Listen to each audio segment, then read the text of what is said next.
Good evening and welcome to Stupid O'Clock News. I'm Lewis Lee. Some things get better with age, a fine wine, aged beef, and even sports collectibles, but a wedding cake? A slice of the wedding cake from Princess Diana and Prince Charles's nuptials is coming up for auction 40 years after it was first sliced. The slice was originally given to a member of the Queen Mom's family who put it in cold storage. That family sold it to a collector in 2008 for the sum of £300. That's about $418 at the time. Now the slice is up for auction and expected to fetch around £500. The auction company says the cake appears to be in as good a condition as when it was last sold, but they would strongly advise against eating it. That's the news. Let's start the show. All right. Man, I heard the national anthem. I thought we'd been preempted by the Olympics. Yeah. And believe it or not, this is the first year I have not watched the first event. Really? Yeah. I've been watching a little bit, mostly gymnastics and that the canoe and kayak. But I tried to watch a swimming, but there's somebody in the natatorium who is just constantly whistling a high, shrill whistle.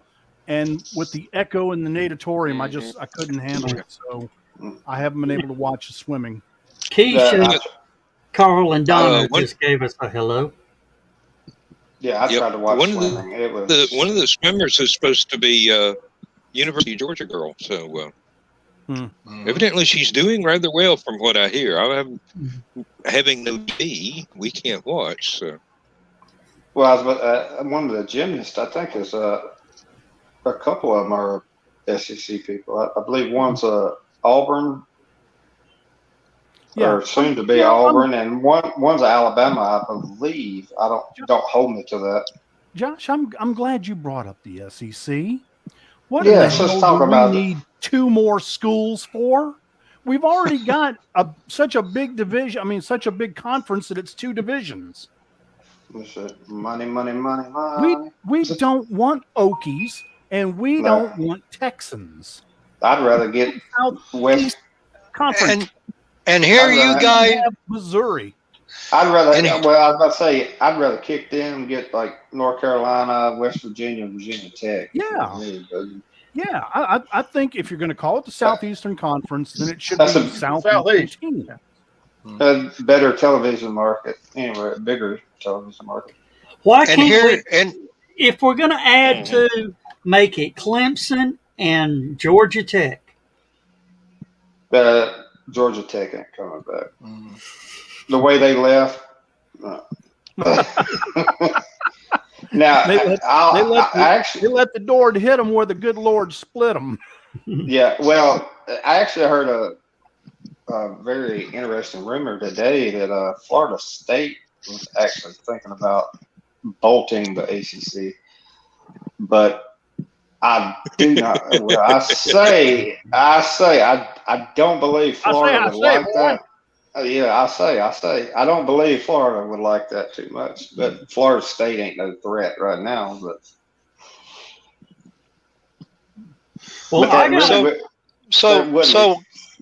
So can I start picking on you SEC boys like you guys were on my Big Ten last week? No, After no, school, In the country. when have y'all won a championship again? No, I don't know about you. I just don't know. Since Dan is the big Doctor Who fan, I got to get his take on the news today. Oh yes. What news? Chris Chibnall and Jodie Whittaker are both leaving at the end of the 2022 season. Oh, okay. I will be missing Jodie, and that's the end of my statement right there. I will be missing Jodie. She's done a fine job with what she's been given. It's not her fault. She didn't write the scripts. Yeah. Now, I haven't seen any of her episodes, so she's Me amazing. either. She's amazing. Kind of quirky, but that comes with the assignment. Now, this is where I throw Rupert Gint into the mix again. We've got to have Rupert Gint as the next Doctor. Oh, you just want a ginger. Yes. We want him to regenerate, and the first thing he does when he's checking himself out, he goes, "Finally, ginger!" I say Karen Gillan comes back from the dead, and she gets regenerated as the next Doctor. That's who I want. Well, it just all depends on who the writer is. Of course, Karen's not going to give up the big movie contracts. Oh, well, no, but she can still be a guardian of the galaxy and a doctor at the same time.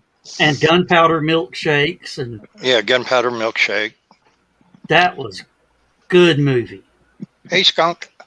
Hey, Skunk. Hi. Oh. Subdued, huh? Not that good a day. Well, City of Chattanooga is going to quit picking up recycling from the side of the road because they don't have enough CDL drivers to drive the trucks. Yep. As if it wasn't hard enough to get people to recycle to begin with.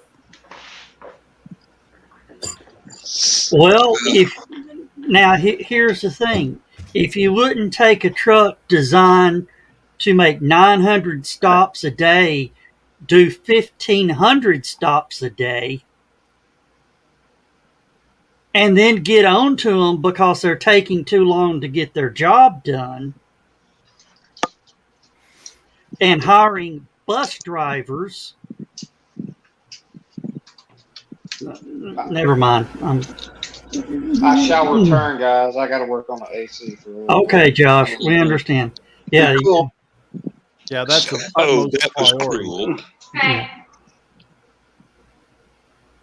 Who was that? Wasn't I think me. it was Josh's wife. I was going to say that sounded like Kimberly.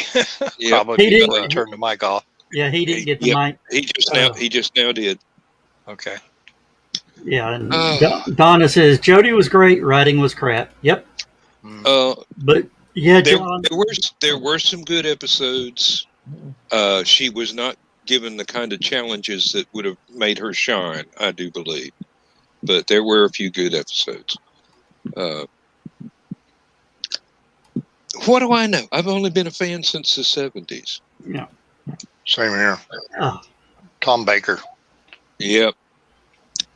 I actually discovered the books before I ever even saw an episode. So Pinnacle did a 10-volume series that was some of it was Pertwee and some of it was Tom Baker. And they were kind of scattered around, but the advertisement showed everybody that had ever been a doctor up until Tom Baker in the ads, trying to sell the books and things. And I picked them up, found them at a local bookstore, brand new, went through them, and I go, oh, I've got to watch some of this. And flipping around on TV one day, and there was a Tom Baker episode. and it was from, I think, WGN. Isn't that Chicago? Or, Yes, sir. Channel Yep. 9. Mm-hmm. And watched the whole thing, and the books had prepared me for a little bit of it, but this was not one that had been adapted. So had a friend from Atlanta who is now the manager of the Atlanta Radio Theater Company that shows up at the conventions in the Southeast and does radio plays. He would come from Atlanta to University of Georgia with his vast video collection of Doctor Who and Blake Seven and lots of other British shows, basically stuff that we would not be seeing for years until the local PBS station started buying them. And I got hooked on Blake Seven and Tomorrow People and things like that, just from this guy bringing stuff in. And Doctor Who, I got to see a bunch of stuff.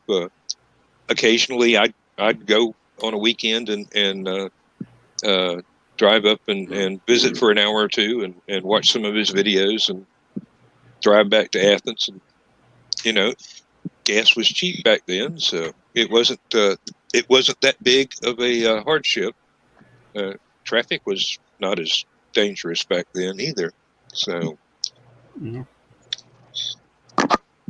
Uh-oh, Skunk changed his background. All right, there he is. No. Yeah. No. Yeah. Oh. We all got you. He's calibrating. Yes. When I yawned a second ago and it freaked out, and then my character completely disappeared, so I had to reload the software. Oh, that's never a good thing. Oh. So, anybody else having a rough week at work? What's work? The thing you ran away from a few years ago for medical reasons. He didn't run. Oh. He was pulled off on a stretcher.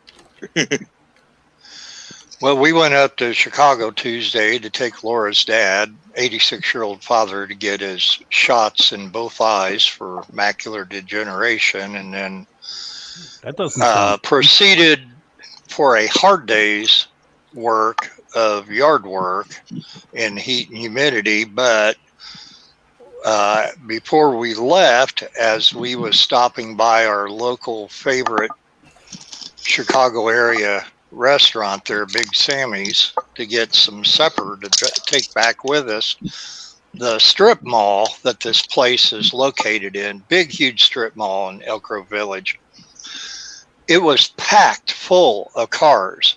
You could not find a place to park, and there was more cars that kept piling in. And we're like, what the heck is going on here? So we had to double park in front of Big Sammy's, and Laura went in and placed the order. And then she came back out, sit out in the car, and then I went in to wait for the order and that. And I was hearing music in the background. So John, the guy who runs the place, basically, he's got the most defined Chicago accent. You hear about the old SNL bits from the 70s, you know,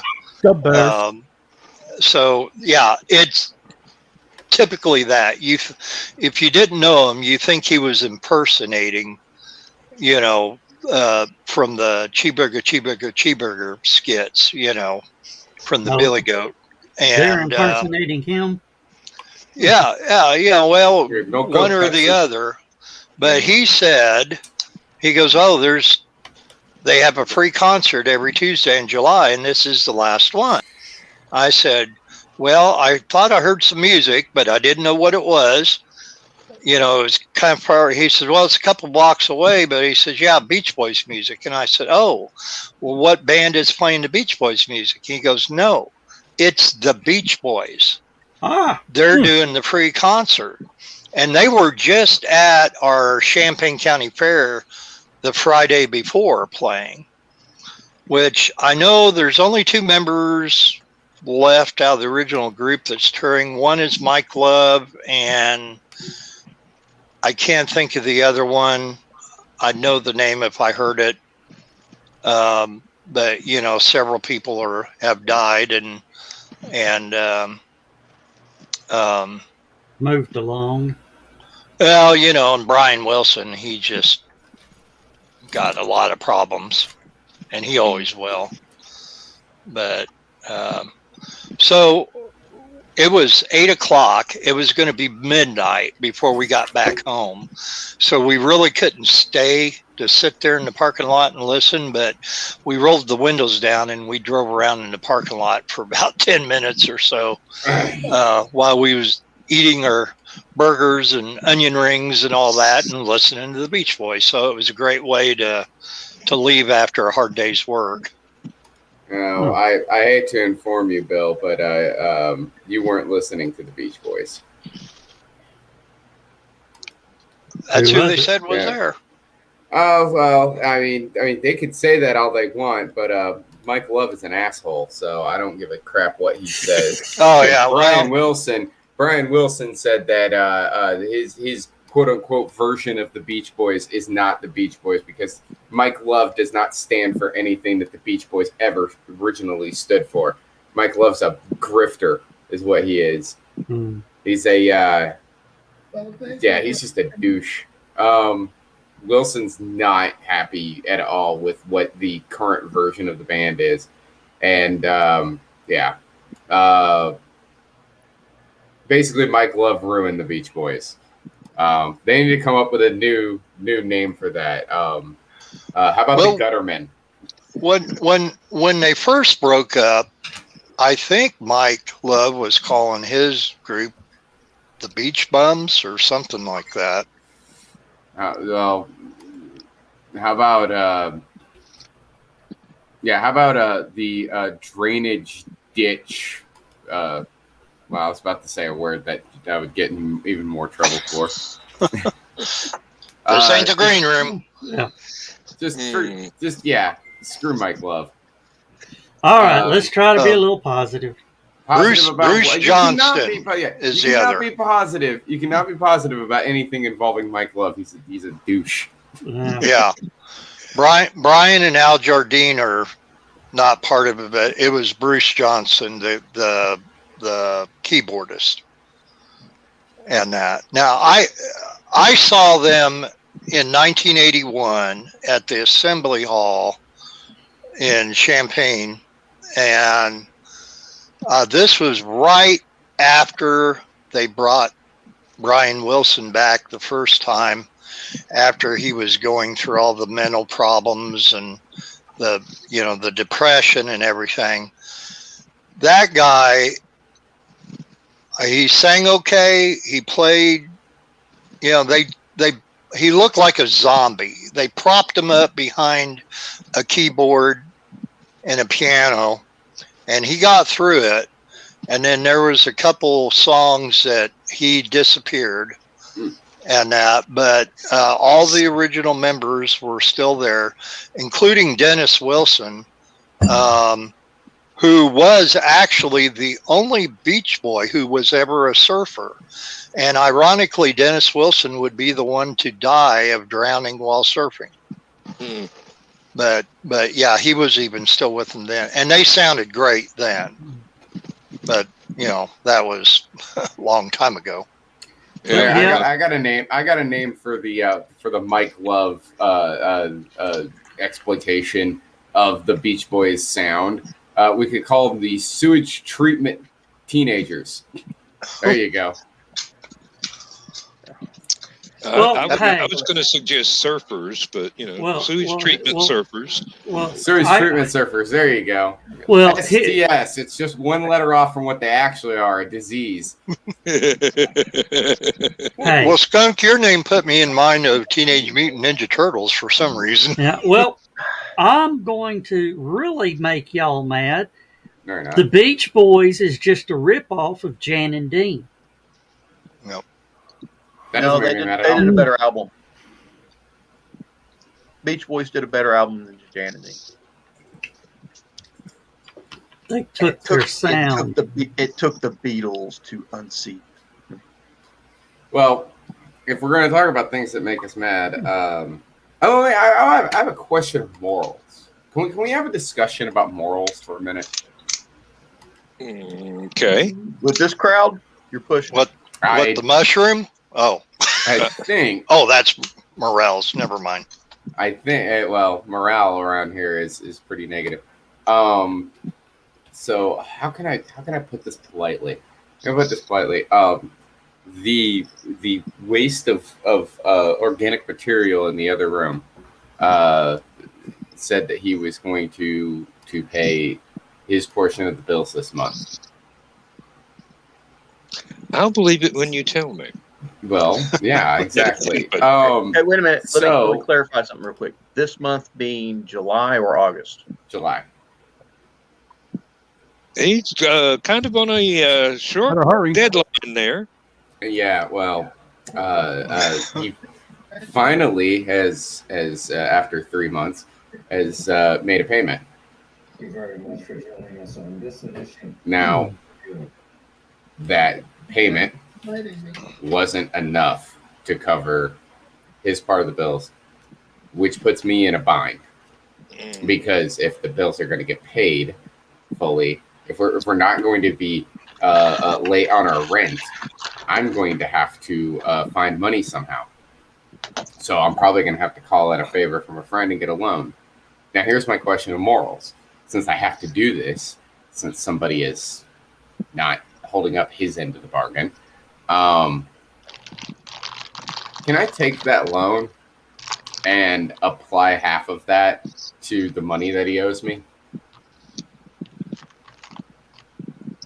I'm confused. Is he gonna pay the loan back? He needs to pay all of it back, and he should at some point. But if he doesn't, I'm just gonna keep adding on to it. Because here's what I was thinking about: if he continues to screw up and stuff, by the time we move out, I'm not gonna look at that and consider that like douchebag tax. I'm gonna take everything that I've got, this document that I've got that he agreed that he was gonna pay me back, right? I'll take him to small claims court. I don't care. I was about to suggest that. If by the time that we're done with our lease, if he hasn't paid me back, I will take him to court. Like, I'm not playing around anymore. It's ridiculous, and it's just I'm sick of the lies. I think that's the part that's got me the most upset. Actually, is the lies. If he would just be straight up with me, nah, dude, I screwed up. I made a mistake. I don't have the money. I'm trying my best, but I can't get my shit together. And if you would just give me more time, okay, yeah, I would be totally okay with that. I'd be totally okay with it because at least you're telling me the truth. If you just tell me the truth. But he's not doing that. Here's what he's doing. He's saying, oh yeah, no, I will pay my portion of the bills this month. And then sends me, not only did he send me less money than the bills, he sent me less money than his portion of the rent. So he couldn't even make that. He couldn't even make one part of it. I'm like, and the most important part, by the way, the bill that hasn't been paid yet is the rent. He hasn't made that yet. So I'm like thinking, okay, when I go to get a loan from somebody in the future that I'm going to have to pay back to that person, and obviously it's not going to be a lot of money. It's just enough money for me to be able to pay the rent and get through this next week until I get my next paycheck. But it's still one of those things where I'm like, okay, let's say I borrow $150 from somebody to be able to get all this stuff taken care of. If I borrow that $150, can I apply 75 of it towards the money that he owes me? Because I'm going to have to pay this person back. It's not my fault I had to take out a fucking loan. Does he have a good job or what, Skunk? Supposedly. Okay. Let me ask y'all this. Because this is something that's been killing me, right? It's been killing me. So he left Walmart, right? He left Walmart. And his reason for leaving Walmart, he told me, was because Walmart was fucking him over on his pay because of how much money he was making, per paycheck and stuff, or per hour rather. How much money he was making per hour? He said, well, it wasn't what they told me it was going to be. It was less, right? So he left Walmart, and so it's okay. So you leave Walmart. He had a first shift job at Walmart. So left all of his evenings open. So he'd be able to. He left all of his evenings open so he'd be able to do all of his wrestling stuff, everything. If he needed to go out of town or something like that, it was easy for him to be able to get a day off. He didn't get called into work or anything like that. And he was more or less, he wasn't really guaranteed 40 hours a week, but, you know, he would get dang close because Walmart, right? Yeah. You know, they're always going to need people. And if he would go in there and he would say, if they ever said, hey, you know, we're taking volunteers for people to go home, he didn't have to volunteer.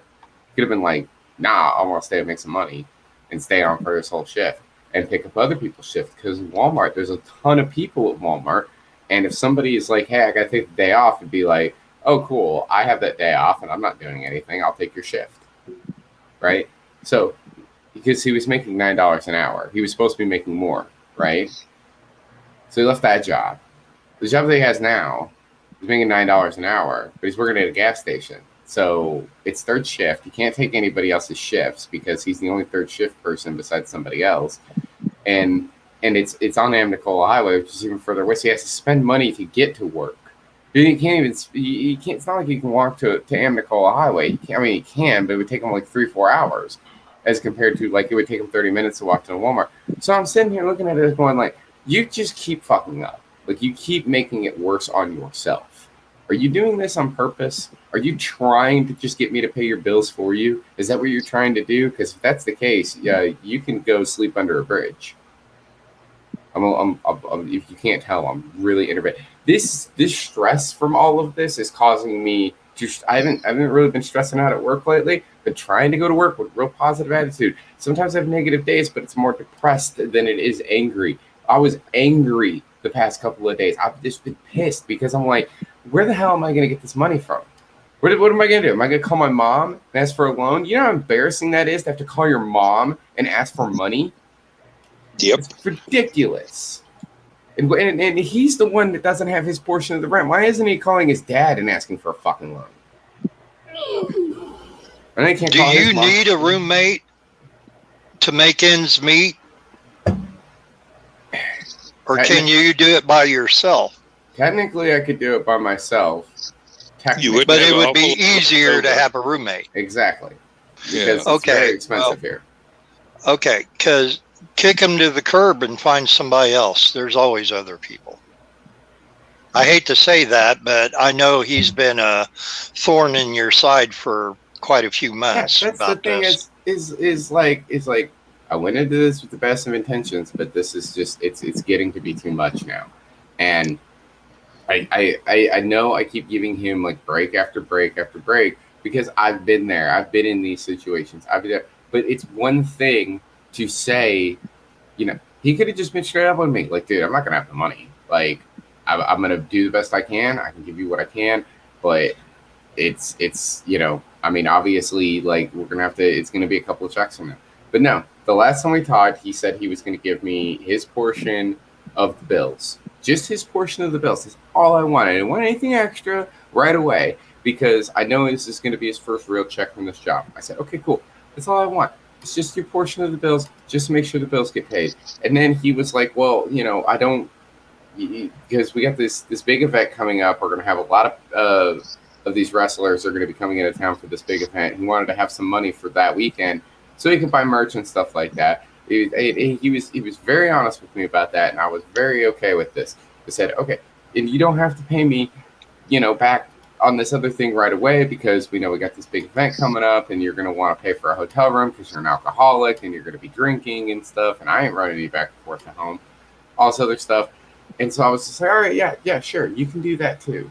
You can do that too. And then after that, then you can really start to like, okay, every paycheck, you better be giving me half of that thing because you got to pay all this. You owe me almost $2,000 now, right? And I'm sitting here saying this to him like, pay, you know, this much and stuff. That would be fine. But he lied because he didn't pay his portion of the rent. He didn't pay his portion of the bills. He didn't. And so now I'm like sitting here being all like, okay, if you don't do that, then you know how you wanted to save money for this little thing that's coming up next weekend where we're going to have all these wrestlers that are going to be coming into town. Do you want to buy T-shirts and merchandise and all this other stuff when they're in town? Well, guess what, buddy? That ain't going to happen because you're going to owe me money because you still haven't paid your fucking rent. What about the other bills? The freaking water bill is due. You know, I can't. That's the thing is so here's the other thing too. Right? I technically don't have to take out a loan. So I have another credit card, right? And I don't like to use credit card for anything because I have two credit cards. I have one it's pretty much maxed out, right? But I'm trying to pay it up. It doesn't have a great APR.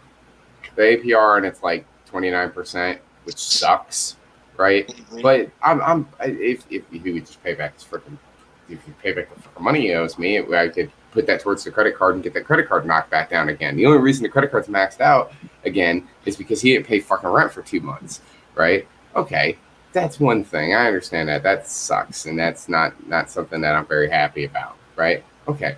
The second credit card that I have, though, is my Best Buy Visa. I only use this for Best Buy purchases because if I go over a certain amount, I can get financing. You know, it's 12 months, no interest or whatever like that. But if I use it for anything else, it has to be paid back during that month. Has to be paid back during that month because if the bill triggers and rolls around on the next cycle, right? I don't know exactly when that is. That's why it also makes me nervous to use it. If it rolls around on that next cycle, it's something like 39% APR. Like it's massive. Let me ask you. Yeah. So it's like I can use that in emergencies, but I don't want to because I don't know when the cycle begins. I don't want to accidentally I don't want interest on the account. You know what I'm saying? Let me ask you this. Give you a hypothetical. If you're hanging off the side of a cliff with one hand, you got a knife in the other, and there's a rope tied around your waist, what would you do?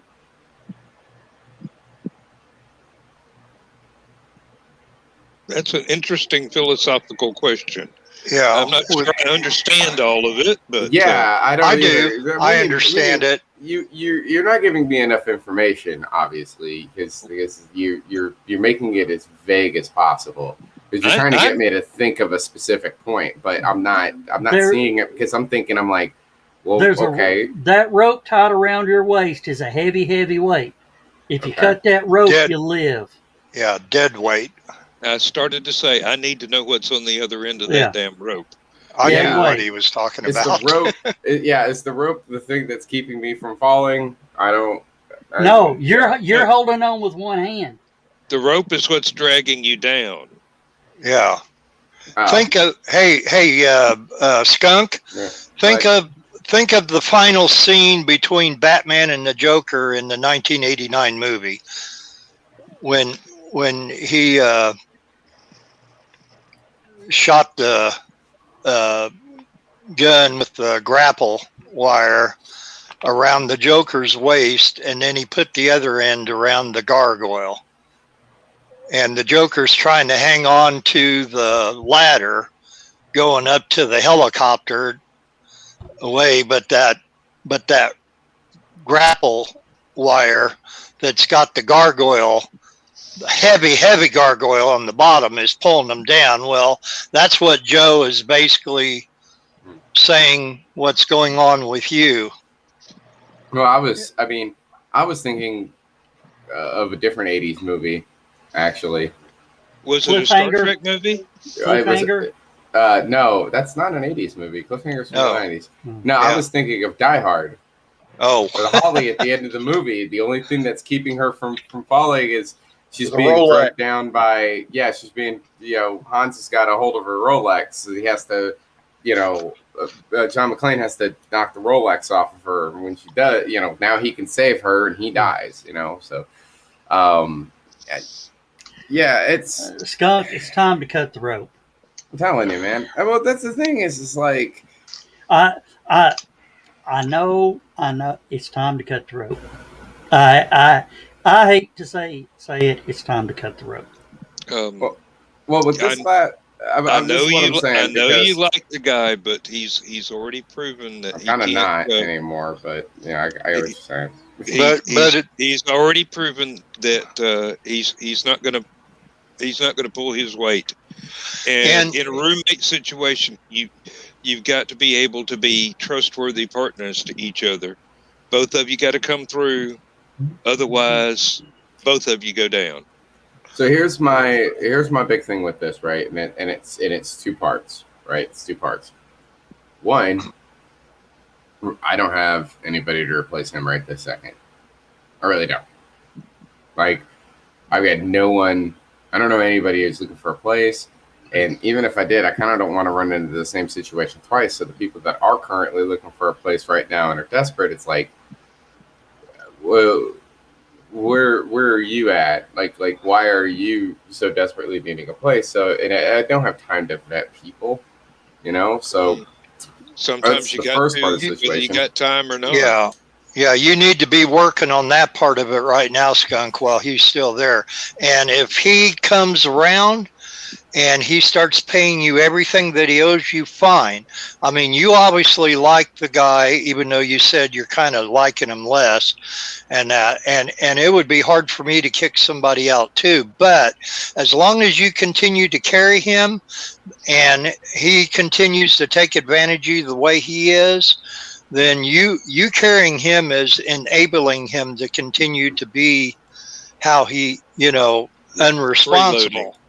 Yeah, so kicking him to the curb, as cruel as that sounds, is actually going to be helpful to him as well as yourself. But I would be looking for somebody else right now.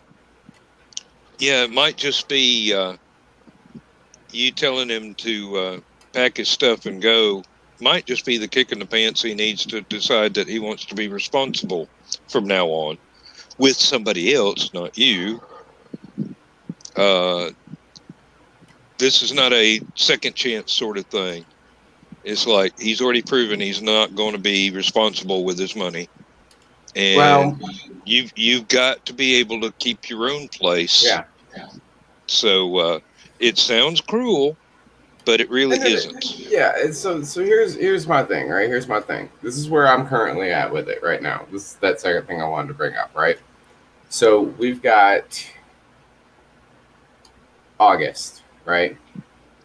And originally I was saying I was gonna wait till October, because if stuff doesn't change by the time October rolls around, then I'm like, okay, now you're screwing with HallowCon. At this point I'm sitting here thinking, like, I can't wait that long, right? I cannot wait that long. So now I'm looking at it from the perspective of like, okay, dude, now we're at this point where you've lied to me. Because especially when he knows how much he makes, he should know this stuff. He's an adult. He should know this stuff, right? He should know. Okay, here's what I got to do. Here's where here's the money that I owe. Here's the things that he should know all this stuff. He should, and he doesn't. And it's like, okay, I can't teach you that. Like I can't. You should have known this stuff already, And this is a learning experience for you now. If you hadn't learned it before, here's the deal. You can't do this. At the end of the day, you cannot do this. You have to come through with your end of the bargain. And if you can't, then, and obviously you've shown that in the past couple of months, like, that's been an issue for you. I get the, like, okay, I do my stuff. I work for a living. I understand that sometimes things don't always go the way that you want them to go. Things that aren't always the best, in those situations. I get that, right? I understand that like right now he's struggling and stuff. So I've given it. It's been two months. He finally made a payment to me, which I'm happy about. Finally made a payment to me. So here's originally I was saying October. I'm not saying October anymore. I'm saying August. Now, this upcoming month, right? Because I'm now at the point where I'm pretty pissed with him, because it's like, you didn't tell me the truth, right? You said you were going to pay your portion of the bills. You said you were going to do all this other stuff. You never did, right? He's supposed to sell these funeral plots. They haven't been sold yet, and he's trying to bank on that money. And I'm like, don't. No, that's you need to pay me what you owe now. Stop trying to be all like, oh, well, I'll give you $2,000 when I sell these plots. No. That's not how this works. That's the same logic as I will pay you back as soon as I hit it big on the Mega Millions. Uh-huh. It ain't gonna happen, brother. And yeah, I you have will- more of a chance of selling these funeral plots than you do of hitting the lottery. But at the same exact time, I can't wait on your luck, you know, and everything. So he's got August, and then after August, if it comes around to September, I'm gonna be like, nah, dude, you done fucked up with me. Like I gave you a full 100%. August will be too late. I've given you a full 100%, 3 months. You've only paid one. You made that one payment in September after 2 months, or not September, July, after 2 months of not paying anything. Right at the end of July, you did. We weren't able to make the rent for 3 fucking months because of that shit. I'm maxing out my fucking credit cards. August is it. And if he can't get his shit together by August, be like, okay, cool. You've got till the end of September to get out. Like, we got HallowCon coming up, and I can't sit here and depend on you to pay your fucking bills when we got this convention coming up. But it's going to cost a lot of money. It's going to cost me a lot of money. It's going to cost you a lot of money. And the reason why I'm saying that at this point is because it's sometime during the next month I'm going to get a raise. I already know that. My boss told me. He said I'm going to get a raise. And there's also a possibility after she comes back from her surgery that I'm going to get a promotion. That'd be wonderful. That would also probably involve another raise, more than likely, and more hours and stuff. So I'm looking at it from the perspective of like, if it comes down to it, and I'm making more money, and he's not here, and the electric bill isn't being used up the whole entire time that I'm not home, I can afford this place for myself until I can find somebody else. And then air conditioner is not cheap. Yeah. Like I only run the air conditioning. That's the thing. I only run the air conditioning when I'm home. He was home for almost a month full. 2 months. I didn't get the promotion. I said I might get a promotion. Yeah. I don't know. Skunk, you're in one of those. There's a dude at work who screwed up real bad in front of the vice president of the company, and he wants him demoted. And my boss doesn't want to do it right this second because if she demotes him right before she goes on vacation, then she doesn't have anybody to help at the warehouse for like 3 weeks, 2-3 weeks, and then also he might quit. But she don't want him to do that. So, but then after that, I might get the job because she is gonna get rid of him because him and his little buddy. Which his little buddy's probably going to get fired anyway because he California stopped a stop sign, right? And my boss told me about the video because we have cameras on the inside of the van that film everything that you do. You're not supposed to cover the cameras up. Apparently, most of the people have been covering their cameras up anyway. Well, he had been covering his up, but since somebody else had to drive his van one day, the camera got uncovered. He forgot to cover the camera back up. California stopped the stop sign, and it was literally he was rolling a joint, and it got on camera. So he's probably he's either going to get fired or get a random drug test, one or the other. And if he gets a random drug test, he's going to probably fail that. So they're looking for a reason. When did that happen? When did that happen? I don't know. The other day. I would not have, if I'd have seen that, I would not have let him leave the lot with the truck again. Yeah, really. She's trying not to. She's playing the politics game. I don't think she needs to do that. I think she just needs to fire the guy. But whatever, that's just me. Because she figures if he gets fired on his own accord and she has nothing to do with it, then his brother-in-law will keep working there because he's the other guy. Oh, God. Yeah. It's complicated, but or whatever.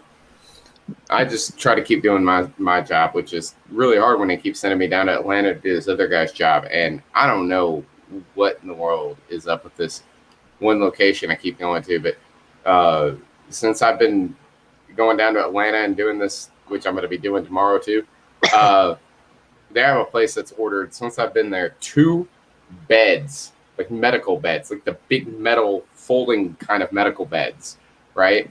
And a recliner, the kind of recliner that has like hydraulics in it to help you get out of it. You know, these are for really elderly people, and they're freaking heavy. They're huge. They're gigantic. You cannot carry one of these things by yourself.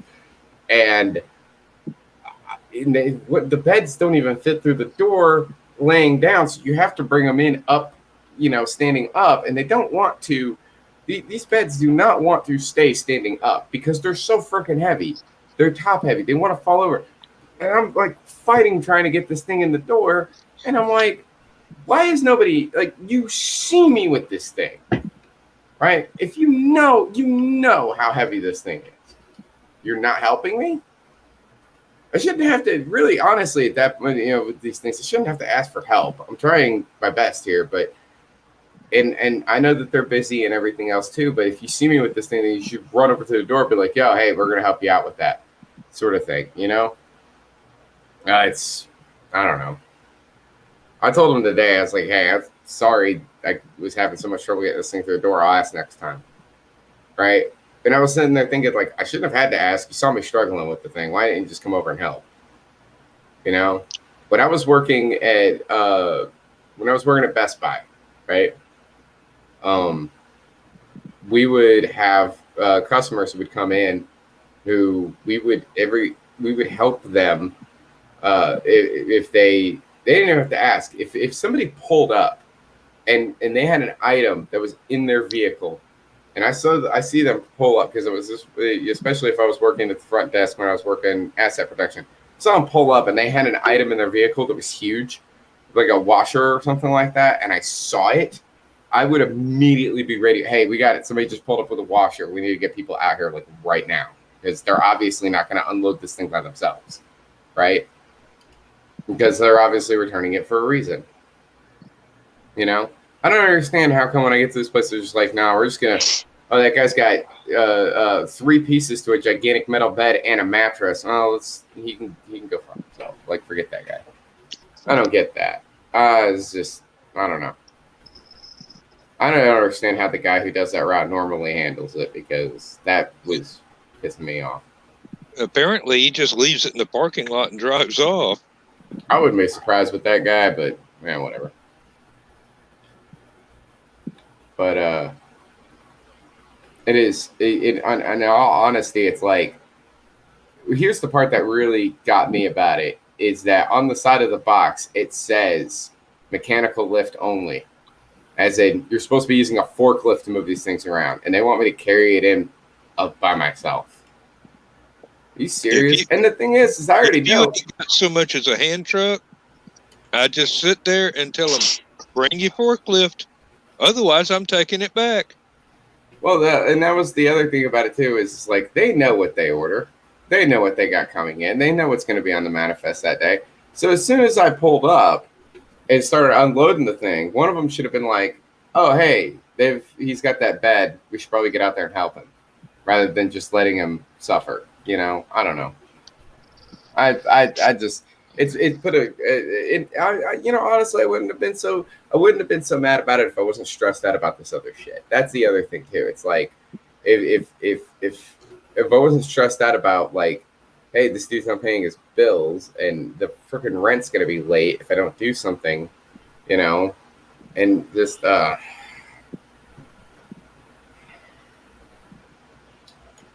anywho. Yep. I've got no, I don't have a similar situation at work. There is a situation at work.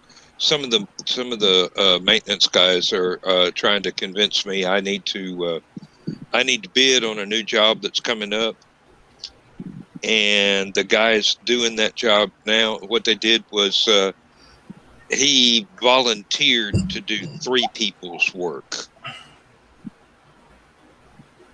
in the hopes that they would make him a member of management and give him a raise.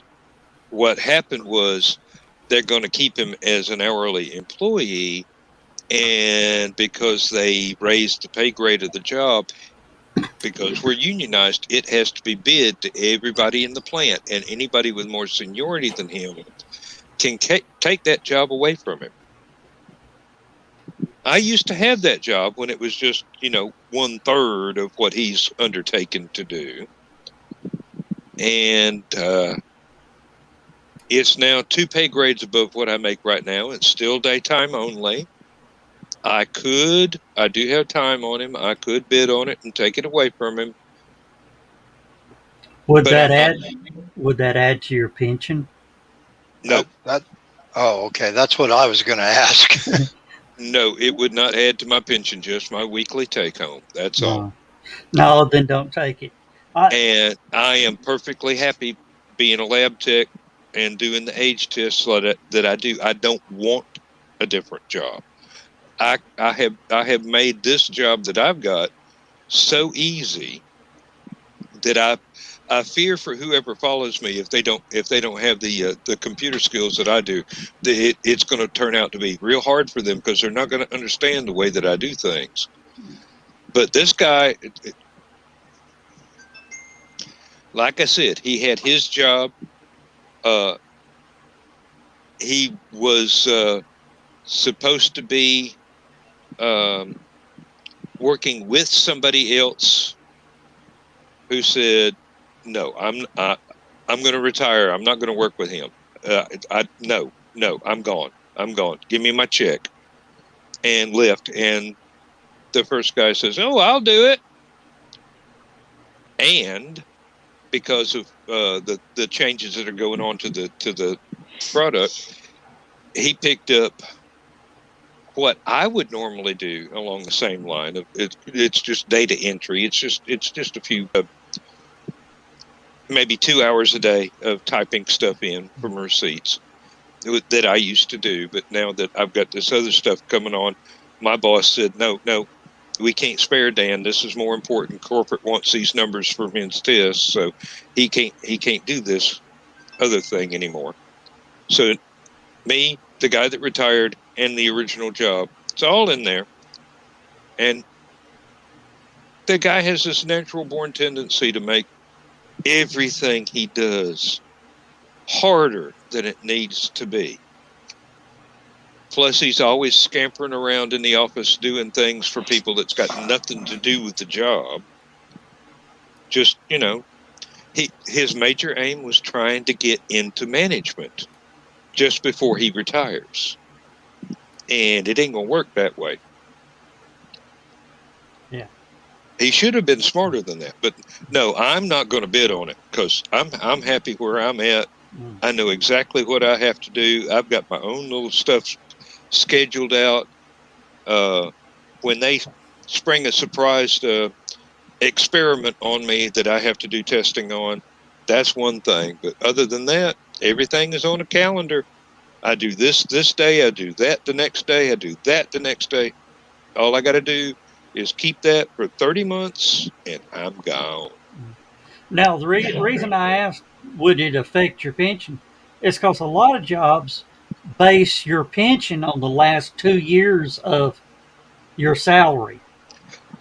Mine is based on the contract, the union contract. So it is $51 per month per year of service.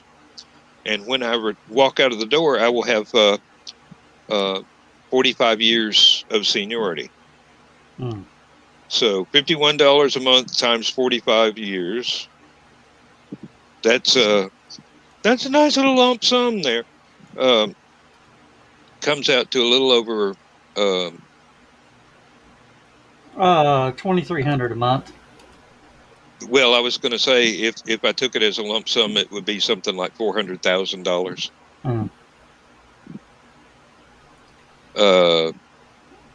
Lump sum is a bad idea. Yeah. Yeah. It really is because basically that's a little under 10 years pay. And I expect I'm going to live more than 10 years after I retire, Yeah, see, where I worked, it was the last 2 years. That's why we can't keep a police chief in this town. They want to promote police chiefs from within, and most of the people that make police chief have been on the force for 25 years. So they're eligible for retirement. Then they make police chief. They work it for 3 years. And retire. And then retire on them. That's why we can only keep a police chief about 3 years, because they're going, I'm eligible to retire now. Why do I need to take this crap from you people anymore? You're not going to pay me any more money when I leave. Mm-hmm. And then most of them start putting in bids to be police chiefs somewhere else around the country. Yep. At 45 years old or 50. Mm-hmm. I've kind of lucked out so far. They gave us the option of a 401k, and I maxed that sucker out from the very first day up until when I had to pay my mortgage off, because I was afraid the stock market might collapse because a certain politician was standing a good chance of being elected, and I thought things would go to shit.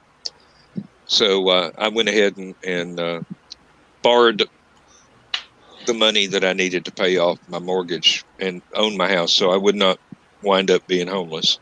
Yeah. And that is now paid off. It has been paid off for about 5 years now. So I ain't making no house payments. Both cars are paid off. Matter of fact, both of them were paid cash when we bought them. So there were no car payments.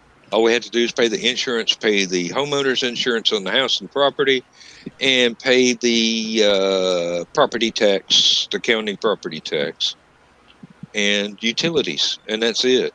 So I don't want to talk about buying another car. I stopped at a used car lot and almost got in a fight with the dealer because I pointed out things wrong with the car. He called me a liar. He says the car has never been repainted, and it had wheels on it that you could see the brake drum, and you could see the silver paint on the brake drum. Yeah, they didn't go for masking there, did they? Yeah. I said, so why is the silver paint on the matching silver paint on the drums? When the car came factory, they were black. Yep. And he's like, well, it's had a brake job since then. I said, so they painted it matching silver? And it's just,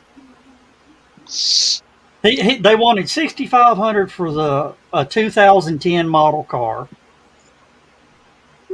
Fair. Depends on the car.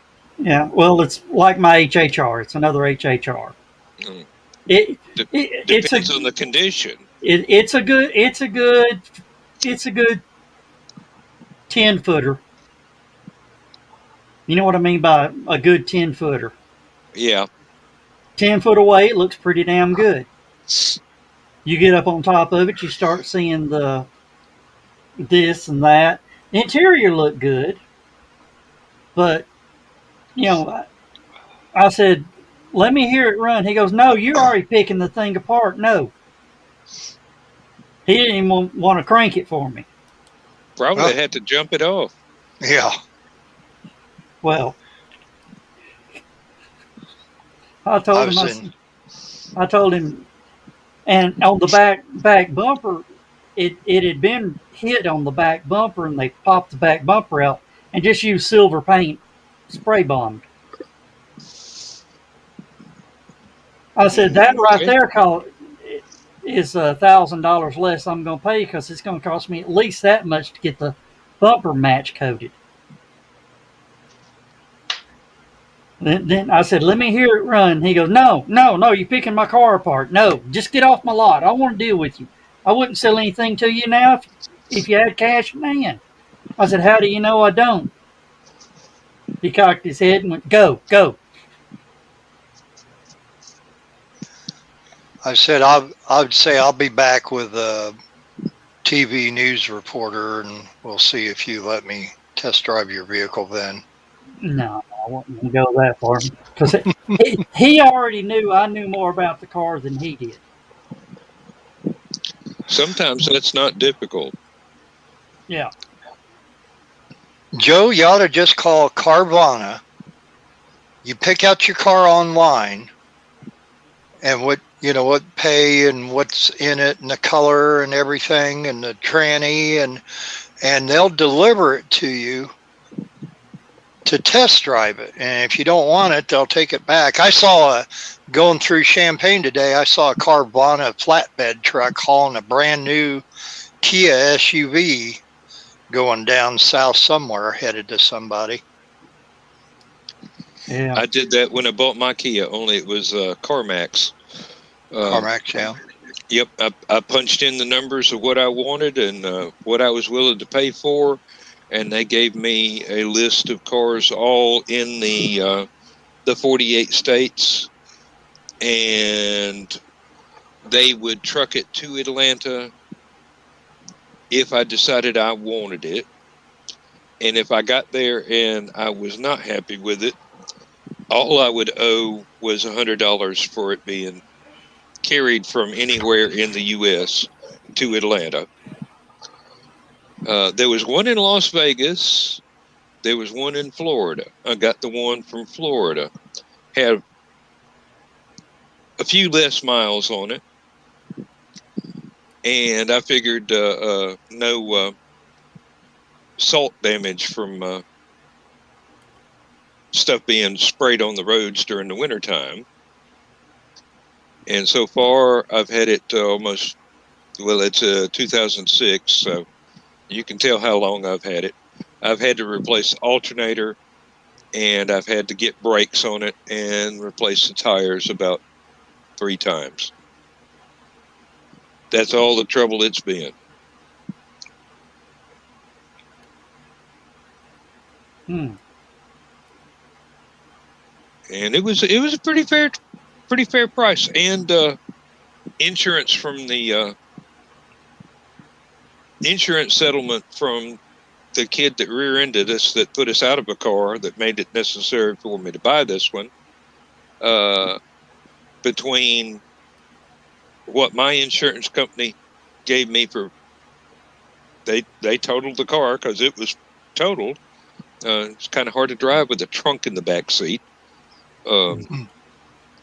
And insurance money from the kid, even though they had to sue him to get it, I wound up with a certain budget that was well within the price range for this van, and even had a little bit left over. Not much, but a little bit. So, I don't know if you saw this. Carl says you're making the right decision. Stay where you're at. Oh yeah, I mean, I've made the job my own. They when they first created this job, it was temporary, and it was 2 engineers and a supervisor that were doing the work, and they wanted somebody hourly to do the work so they could get back to doing the other stuff that management required them to do. Well, now that supervisor is gone. One of the engineers is gone. He had to go back to France. He had a car wreck and wound up in a wheelchair. And the other engineer is now my boss and has the other supervisor's job. They were basically testing this stuff, writing it down on scratch paper and going back to their office and typing it in on a spreadsheet. So within a week, I had created a spreadsheet for me to do it so they could read my handwriting. And I learned so much about Excel doing this job that now I could probably go someplace and hire myself as somebody moderately skilled in Excel and lots of other auxiliary computer programs that are, kind of go along with that stuff. But well, the only thing that scares me about you retiring from that job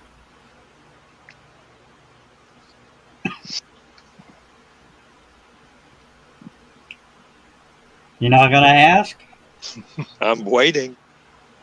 Is that the quality of the product's going to crash so bad that their whole company will go bankrupt and they'll go out of business? No, not going to happen. They've already been in business for over 250 years. Well, that division will go up. Will suffer greatly without you. No, the only risk they run is if whoever replaces me is a yes man who's not willing to stand up to him and go, if you do it this way, it's good. If you do it the cheap way, it's not going to pass any test. I can promise you, because I'm the one administering the tests. Corporate uses the information that I give them from my my test results to determine the shelf life of the product across the entire United States. And this stuff I've been doing for the last 6 months or so, nobody else in the U.S. is doing it except somebody in corporate that is doing the same things at the same time I do to double check my work. So, it's a big responsibility, and it's some of it's fun, some of it's hard work, and some of it's just being willing to say, the emperor has no clothes and he's got knobby knees too, and somebody's going to laugh at him in the locker room if they ever see that. And I don't mind being totally frank with these people. It's like, I've got nothing else to lose. If you fire me today, you're still going to have to pay me my pension, and I'm still going to have the 401k, and I'm not going to miss much. The next 2.5 years are not going to build it up that damn much.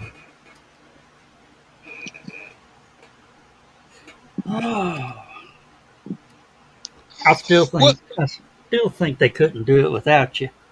Oh, not that I'm telling you to keep working. I'm just saying they better know what they got and what they're about to lose. The local branch does.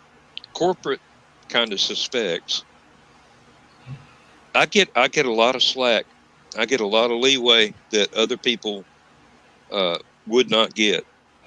So, what would you do if they came to you in the last month and says, Dan, we want to bring you back as a contract worker 3 days a week? I've already told the plant manager, if you need me to come in and fiddle with the program or something, $1,000 an hour, minimum 5 hours. What'd they say? He said, well, that's not as bad as some of the stuff we have to pay for. And you went, damn, I undercut it. What I was trying to do is get it high enough to where they'd leave me alone for the rest of my life. All I want from them is my pension check, and they can pick their handbasket and ride it to their ultimate destination. No, there was a time when corporate was scared of me, because they knew that I would tell them the truth instead of tell them what they wanted to hear. Yeah. And that's not a popular thing, but I've turned it into a virtue. Oh, sorry about that, everybody. I just banged the microphone again. Well, that's what it sounded like, did it? Bang. Bang. Sounded like the reverb in an old PV amp. Yeah. Bump. I'd rather be talking about music than work. Of course, Ace is asking Skunk, is he a face or a heel? Face. Baby face. All the way. I don't like doing heel stuff. It's it's very difficult for me. A lot of people when they see me and they see how I am in my real life, they're like, I've had a couple of people be like, we'd think that you would make a natural heel because like you hate everybody. And no, it's the physicality of being a heel is the issue. I don't know what to. I don't really know how to put heat on people. I really don't. I'm still trying to figure that out. But I could sell all day, so yeah. And besides, Mr. Brickster, he's this great wrestler who hasn't been around in a while. I hope he's okay. But he was this great wrestler who was telling me once, he said he would rather be face than heel because when you're face, people want to buy your merch. You know, that's the first thing that goes through their mind is like, oh, I like this guy. He makes me happy. I want to buy his merch. Especially kids, parents of kids. They're like, yeah, my kid wants your shirt. Oh, okay, cool. You know, if you're making the kids happy, that makes the parents happy, and it makes the parents want to spend money. So, and then the second part of that is that, you know, it's not fun being the person that nobody likes. Some people, they like that. Some people in wrestling love that. They love being the bad guy. I don't know. I don't like being the bad guy. Yeah. You're not psychologically suited to be the villain. Yeah. But if I do ever do heel stuff, it'll be. I think if I ever do heel stuff, it's going to be more or less. I don't think it's going to be more like. Some people would assume it'd be like, oh, if you're going to be the heel, you're going to be the guy that's going to sit there and tell everybody they suck and to shut up and all that other stuff. You know, the typical punk stuff. Yeah. You know, but that's not really what I think. I think of that. That could be anything. You can still be a good guy and tell people to eat it. You know, that's what protesters do, and we're proud of them for it. You know, they go out there, they don't back down, and if they see a problem, they go out there, they try to fix it. I think that's a good thing. That's this country was founded on protest. So I don't think of that as necessarily being a bad thing. You know what I think of being a bad thing, because I grew up in the 80s, right? Is the 80s and 90s. To me, being something that's bad, something that's evil, is, I've always seen it as, because I watched a lot of horror movies and stuff like that, people that don't say a whole lot, the quiet types, those are the ones that I always see as being the bad guys.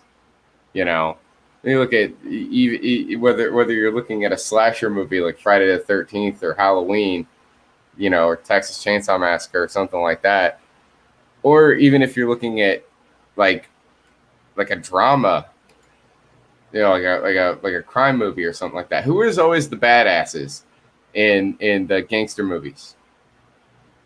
You know, there's always the guys who never said much. They didn't have to say anything. You guys remember A Bronx Tale? No.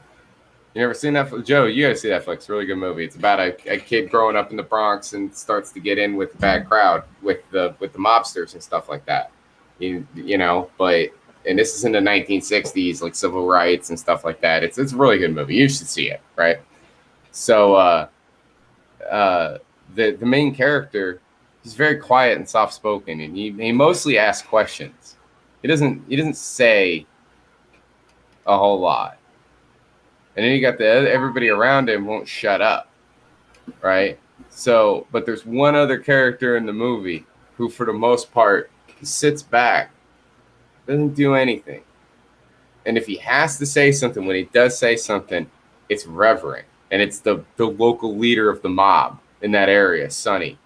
Most of the time, he's got people speaking for him.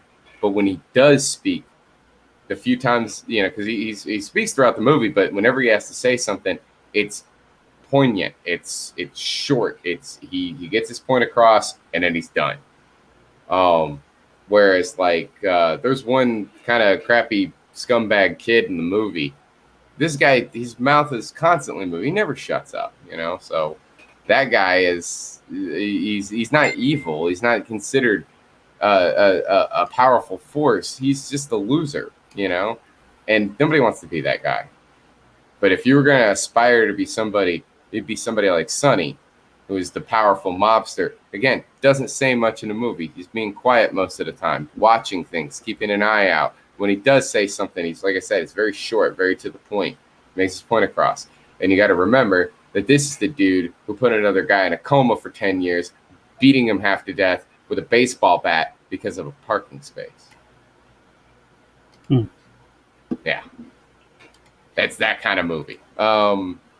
It's a good film. If you've never seen A Bronx Tale, you should see it. It's pretty good. Oh. To answer Ace's question, I don't like watching network wrestling anymore because how can I put this nicely? They're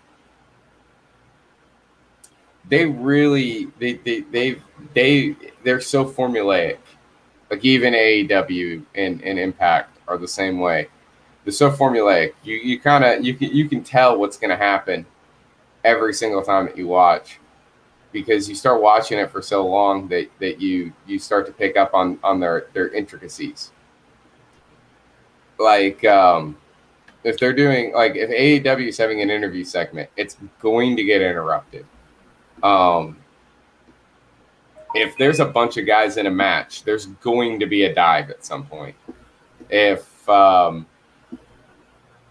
it's a new debut of a new wrestler, they're going to try to make it so that guy looks like a dominating force, but at the same exact time, they're also going to make it look like everybody else in the match could still win, even though this is supposed to be the big new guy. Like when Brian Cage came out for a ladder match one time, and they beat the crap out of him. If you've never seen Brian Cage makes Arnold Schwarzenegger look small.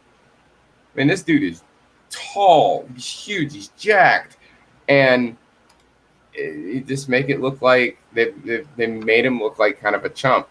And they had, in their eyes, they had to. And WWE wouldn't do something like that. WWE would have a big guy come in like that, clean house, destroy everybody, you know? But on the flip side of that, you've got on the flip side of that, you've got WWE, right? In WWE, you know that it's gonna go in a specific order, right? It's gonna be talking segment, match, talking segment, match, talking segment, match, talking segment, match, talking segment, match. And you can even kind of determine what the matches are going to be. Whatever got talked about at the beginning of the show is usually going to be a main event.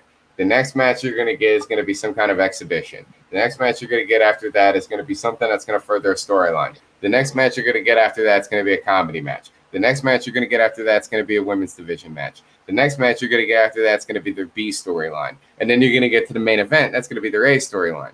And the matches, because they have to have so many talking segments in there, the matches are really super short. They're often cutting out entrances. And then whenever it depends on who the people are in the match, you already know what's going to happen, right? Depending on who's in the match. Because they keep their stuff down to such a, nobody ever gets to go off of their personal scripts. It's not even the scripts that they have for the talking segments, because they're very heavily scripted, the WWE. Same with AEW. A lot of people don't know that. But it's if you, let's say you have a match, right? And the two guys that are going to be in this match are Randy Orton and John Cena, because they've had a million matches. They're all exactly the same. Okay, so Randy Orton is basically he's and in all these matches, Randy Orton's always the heel. You know, John Cena's always the face. We know that right off the bat, what's going to happen is that they're going to start off with a big, strong lockup. Then they're going to go into what's called the universal spot. One of them's going to get, Randy Orton's going to get John Cena in a headlock. They're going to go into the ropes. They're going to shoot off. He's going to hit the ropes. He's going to come back. He's going to get hit with a shoulder tackle. He's going to do that. Now he's on the ground. Randy's going to say something to him. Randy's going to run back to hit the ropes to rebound to hit another move. But John Cena's going to do a drop down, leapfrog, hip toss, arm drag, body slam. That's the beginning of the match. And then at that point, the shine's over. And we know that Randy Orton now is going to powder to the outside because he always powders to the outside. He always goes to the outside. He's always on the outside. He's jaw-jacking with everybody. Everybody's telling him that he's a wuss for getting out of the ring. The referee's trying to get him to come back in. He finally does come back in. They do a bunch of other spots. He eventually will, at some point, he'll do something to John, and John will get hit, and then he'll proceed to beat the crap out of John Cena for like 5 minutes. And every time he goes for a pinfall, John's going to kick out, but he's going to do all these different moves. And then at some point, he's going to tease hitting his signature move, the RKO. He's going to tease hitting the RKO. He's not going to get it. John's going to break out and go into his full-on comeback. He's going to hit the flying shoulder tackle. And then once he's down on the ground, he's going to do the you can't see me, hit the ropes, come back for the elbow drop. And it depends on whether or not this is going to be, whether or not it's a free television or if it's a pay-per-view match, whether or not Randy Orton's going to kick him in the head at that point, or if John's going to hit the 5-knuckle shuffle, right? And then they're going to start going into their falsies. They're going to be hitting moves that they used to hit back in the day, that they used to use as finishers. Maybe they'll break out something new. And at this point, depending on who's winning the match, depends on what happens next. Depends on whether or not Randy Orton gets an RKO out of nowhere, or whether or not John Cena hits the AA and pins him. That's it. Yeah, the 5 moves of doom. It's the 5 signature moves they all hit. Everybody's got 5 moves of doom. I have 5 moves of doom. That's what Blake just called it. Yeah, that's what I was saying. Is Blake called it the 5 moves of doom. And then once that happens, when you get to that last final moment, then if it's a pay-per-view, it's going to be kicking out of finishers, and it's just going to keep going back and forth. And if it's the go home show, if Randy Orton and John Cena are are having a match on the go home for it's SmackDown. On Sunday, there's going to be a pay-per-view. One of them's going to be in the main event. That match is going to get interrupted by something because they're going to tease the, you have to see what happens on Sunday sort of thing. It's formulaic. You can call it what it is. This is exactly why I have an IWTV.live account, because on Independent Wrestling TV, you have no idea what's going to happen from week to week, because I'll be completely straight up with you guys. We've changed storylines in the middle of a show before. We've literally, in the middle of a show, been like, well, crap. So-and-so twisted his ankle out back when he was goofing off, and now we have to change the main event at the last second. Or so-and-so didn't show up, and because he didn't show up, his cars broke down. Now we have to change this match, so he's not going to be able to show up. Or, we originally had this match scheduled to be the main event, but since dude got booked in a double shot and he's got to go down to Chatsworth, well, we're going to have him be opening match so he can rush down to Chatsworth. And we've changed things in the middle of the show. We've changed entrances in the middle of the show before. Just entrance order and matches and stuff. We just know that things are going to change from, and that's just TWE. I've seen things happen. I've literally had promoters, I've really had bookers in the middle of shows that I'm doing sound for will run up to me and be like, play so-and-so's music. It's not written on the card. I don't know what's going on. That's what I tell the guys all the time. They're like, so if it's a company I've never worked for before, well, do you want to know who's winning? No, I don't want to know who's winning, because I know that can change. You never know who's going to roll their ankle and can't stand up anymore. Is going to have to take a pinfall, stuff like that. I mean, you call audibles in the middle of the show. I've seen them call audibles in the middle of the shows because somebody came out and got booed, and they were supposed to be the face of the match, and they had to call an audible at the last second. Be like, well, I guess I'm the heel. You're the face now, Now, have you ever had the intro music cued?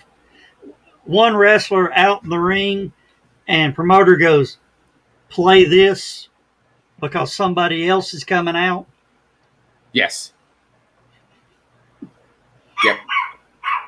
I've literally had that happen at TWE before. I don't remember the exact circumstance of that, but I was about to play someone's music, and then they yelled through the curtain, like, play so-and-so's music, and I looked at them, I was like, why?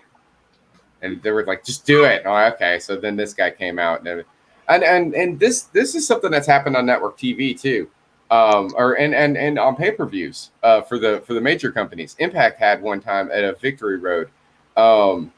Sting does his full entrance, gets in the ring, and then here comes Jeff Hardy. Jeff Hardy is so messed up on drugs and alcohol that he can barely make it down the ramp. Now, the referee hasn't even rang the bell yet. The referee's checking on, and Sting's upset. You could tell he's pissed. Jeff doesn't know where he is. The ref is confused. He's about to ring the bell, and all of a sudden, Eric Bischoff's music hits. And he's the guy who's running the company at the time. And he comes down to the ramp, and he's telling everybody what they need to do. He's calling an audible right then and there. And basically it was Sting put him in a legit pin, shoulders down to the mat, and he looked at the ref and was like, if you don't count it out, and Jeff, you just go to the back and end this match now. End it now before somebody gets hurt, right? And he's telling them all this. Of course, the crowd can't hear what he's saying, so they're making it out to be like, Eric Bischoff's interfering with the match. It's no disqualification now. I'm the bad guy sort of thing. But it was really just for the safety of the performers. Oh, yeah. But I've had sometimes that doesn't go so hot, though. I had one show where the guy who was booking the show was in the ring at the time. So he had one of his toadies came by and said, play his music. And I was like, okay. And I didn't understand why, because he wasn't the one who won the match.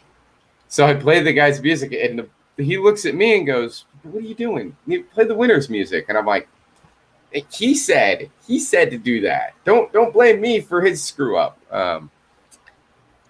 Ace has this question. Okay. Who's my favorite wrestler? Me. I'm my favorite wrestler. I have to be my favorite wrestler. If I'm not believing in myself, if I don't think I'm number one, who out there in the crowd is going to think I'm number one? I have to be my favorite. If you're asking outside of myself, who my favorite wrestler is?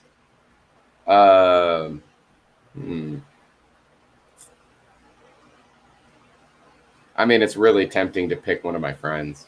It's really tempting to say Jake Murphy or Jaden Newman. But I'll go with a more generic answer and say CM Punk. I always like Punk. I heard a rumor that he's coming back to AEW, coming back to wrestling through AEW, and I'm kind of excited for that. I'd like to see where it goes. It's amazing how expressive that avatar really is. It could be a lot more expressive. You should see my friends. They made one. Audrey from Scrub House back when we used to do the Video Club Live. They made one. Those. They made one, and it's way more expressive. Like it's incredible. I mean, I only paid like $30 for this to be. I did the artwork, but I paid $30 to have it animated, and so that guy's gone up on his prices since then. I'll tell you what. That's what I'll do. I'll show you. I'm actually going to in the future, when I have a bit more money. I obviously don't have that right now. I am going to get it animated even further, and I've made some changes to the artwork. Photoshop, why are you so slow? Need you ask? I mean, you got a couple of terabytes of information it's got to load just to get the darn thing to start. Oh. But here, I have been doing some upgrades to the artwork, and let me put a background on this real quick. Yeah, that'll work.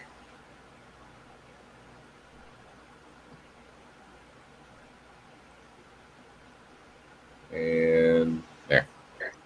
So now I share my screen.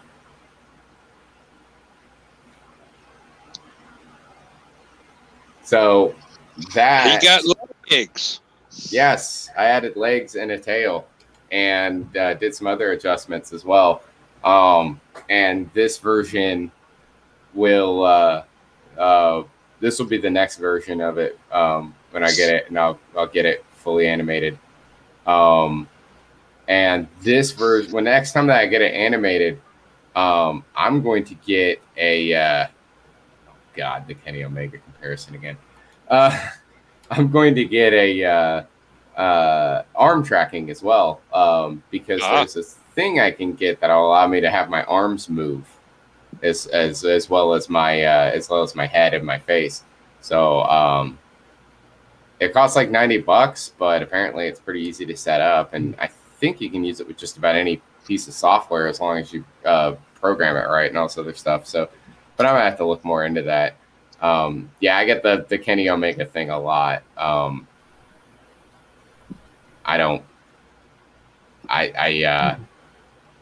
don't consider that a compliment, do you?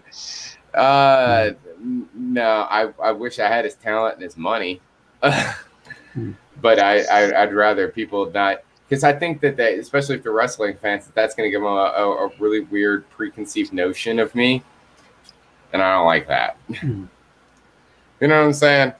Yeah, Well, you should be able to be you. Do you ever? Well, you don't wrestle yet in the ring. You're mainly sound, right? That's going to be changing this year, but yeah. Okay. Are you gonna right now? Are you gonna show color? No, I don't. Not yet. Not right off the bat. And probably not ever unless it's a. If it happens, it happens, sort of thing. I'm not gonna be doing any gigging. Okay. No, not right away. Anyway, if match calls for it and I get paid extra, maybe.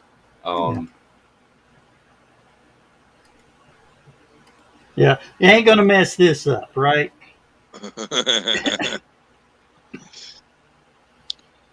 But yeah, no. Here soon. Here in the next next couple of weeks, actually, I'm going to put the final touches on everything. Get my hair dyed. I just haven't done it yet because, well, of course, money and stuff, but also time. But yeah, I'm gonna get the hair dye done, and then everything will be 100% complete. I've already got my full. Well, I've got my full wrestling gimmick. I got all my gear, so I'm ready to go. So you're going black hair with the white stripe? Yep, just like I used to back in the day when I first met you. All right. Going to keep the pompadour, or is that already gone? Well, I have a mullet. Oh, okay. Back in the day, it was a little bit more expressive in the front as well. Yeah, that was done with. That's how long it's been since I've seen you. I know. Actually, I'm thinking of getting a haircut. Which one? Me? No, which hair? All of them. Hey, I'm not Carl Witzman. Did that come out? No, I may end up getting a haircut to make John think, shit, I need a haircut. I do need a haircut. That will be hard to adjust to. Hey, John, did you see my potato art review? Yes. I didn't change anything. I just re-uploaded the picture and said I was done. I was gonna do it. I was gonna because Carl's got a beard, so I was gonna go through everybody in the secret humor group and see if I could find anybody who was completely bald to make that joke work. And I was just like, you know what? This is too much work. I'm just gonna say it's me? John. I've got more hair than half the people on the screen. I know. But It still works. Not really. And you used to have shorter hair. Your hair's actually getting kind of long for you. For mine. Yeah. You've had it shorter. I don't know if you see it, but if you look right here at the back of my neck. Oh, come on. No, I mean that's getting furry. Are you kidding? John's hair right now, they get onto him if he got called up for drill. Probably not. But it's just short enough. No, like I said, my neck needs trimming. That's all. No, I meant for what Joe was saying. This is just short enough. Now, if it gets any longer, I'm gonna start telling you to get a haircut, hippie. That was unfortunate. There we go. I don't know if Bill's knows he's muted or not. Bill's not muted. We're not hearing him. No, he's muted. Doesn't say muted.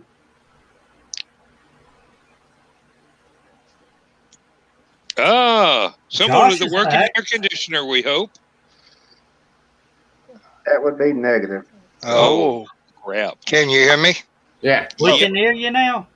Okay. No, I just said John put up that picture that I just sent you in Messenger. That was my artwork I did. I was wondering why you sent me that. Yeah. Well, everybody was talking about bald people and this and that, and that just kind of reminded me about the continuing joke with Brian Morris and the Wasp. Oh, I still need to go back and watch that one. I suspect it's hilarious, but yeah.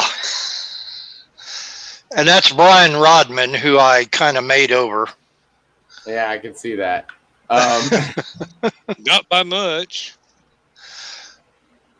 And PixArt never did have a good stinger in their stickers, so I had to modify one.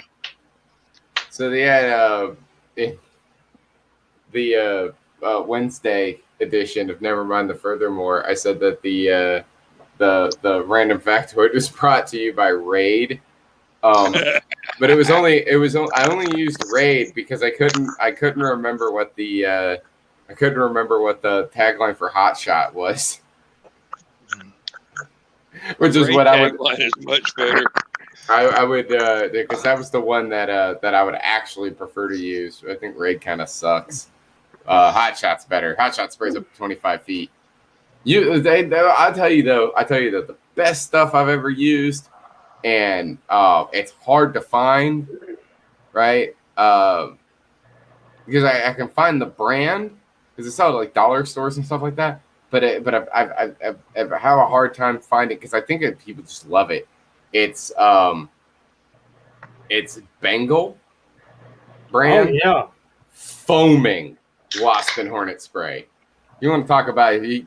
They get up and they can't get out of it because you're foaming them.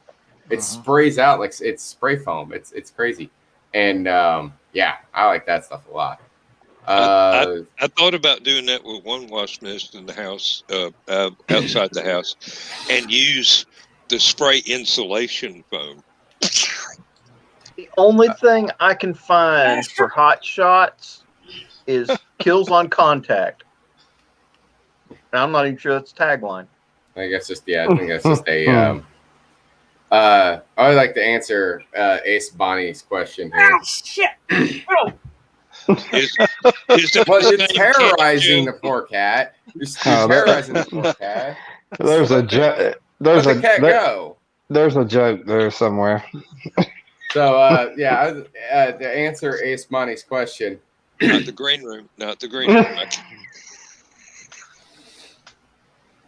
To answer Ace Bonnie's question, John, as you sit there uncomfortably, or as uncomfortably as I hope you can be, I want you to listen up because I've got a lot of things that I'd like to get off of my chest because that's how that promo started. I don't hate you, John. I don't even dislike you. I really do like you. I just don't like what you represent. That promo was amazing. Not you, Scarborough. One of the wrestlers. Cena. He was talking to Cena. He just put Cena through a table. But that the really cool part is hearing the backstory to why they muted his mic. And they told him, they said, at some point, we're just going to mute your mic, act accordingly. He said, okay. So he didn't know when they were going to mute his mic, so he's just sitting there talking. And they picked the perfect moment to do it because he was about to say something unflattering about Vince McMahon. That's when they cut his mic. But what he was going to say, there's a story. The story he was going to tell before they cut his mic was they were doing that bully campaign, the Be a Star campaign, and they were having all the wrestlers talk about times that they've been bullied. And Punk couldn't get through his. Yeah, every time he tried, he would sit there and he'd try to do it. And one of the directors would be like, hey, but you can't say that word. And he'd be like, but that's what the bullies called me. That's what they said. That's the word that they used. Yeah, but you can't say that word. And he was like, but I'm not, that's the word that they use. Just bleep it out. But then people won't know what the word is. Okay, well then fine. It doesn't matter. They know it's a bad word. Yeah, but they have to hear you say it. Okay, well then I'm saying it, but you can't say that word. And if you're wondering what the word is, I'm not going to repeat it. I'm going to be polite, but it's a word that's been used very hurtfully against people like me. I'll just say that. Ooh. Yeah. That narrows it down a bit. Oh, you mean a British cigarette? Yeah, sure. We'll go with that. That's another definition. All right. Okay, that does. I think that narrows it down enough if you know your slang terms. But yep. But yeah, he was trying to say that, and they wouldn't let him do it. So it was kind of funny when they cut the mic off. It's really, if you let him go through and say the whole entire thing, it would have been really bad. So that was the perfect time to cut the mic. I like what he did the next week when he comes back, and then the next time that he came back and he was on TV, they suspended him for they quote unquote suspended him for 2 weeks. And then he comes back and he goes out to the middle of the ring and he gets the microphone and he's talking about how he's, I say what I want and they don't like what I have to say. They cut my microphone, right? Then he puts the microphone down. He holds up a megaphone and he goes, I brought back up in case they mute my microphone again. And then he set the siren off. When they did I remember when they did the Raw strike, everybody goes on strike, and it was literally they only had 4 employees left, right? And it was because Triple H is out there and he's just all like, I will figure something out. I'll make this happen, right? And they have one camera guy. This is all they have left. They have one camera guy and Triple H, and then no, it's 5 people because 3 wrestlers come out. There's John Cena, Sheamus, and CM Punk. And when CM Punk gets the microphone at one point, and he's just all like, if anybody has any reason to complain about the WWE, it's me. I mean, my microphone doesn't work half the time.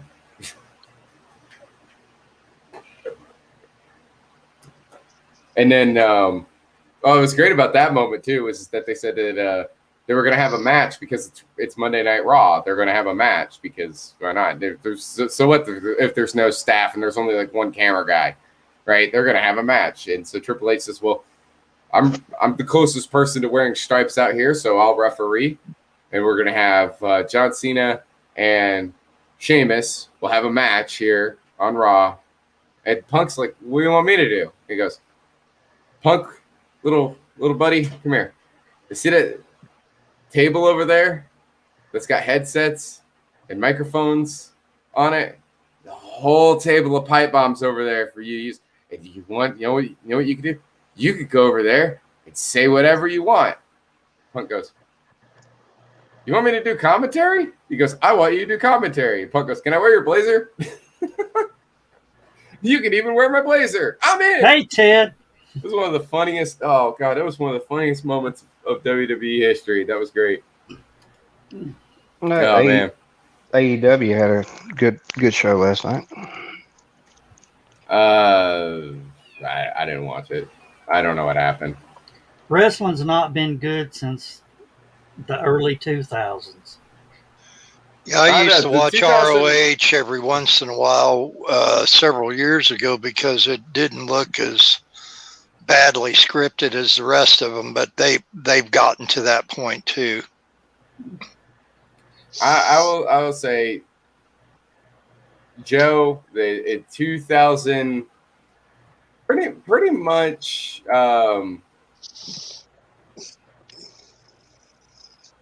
I'll tell you this. It's pretty much right around 2008-ish. Things start to get kind of good. They still have some issues, right? Then you have 2010, I believe.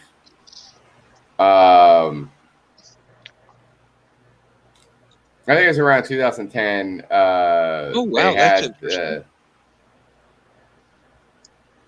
2010 had the Nexus appeared, which was like a bunch of NXT guys decided to come up and like take over WWE and stuff. It was crazy. But then that led to the new Nexus about in like around 2011, and but 2011, right? In the summer of 2011, that's what's called the Summer of Punk, right?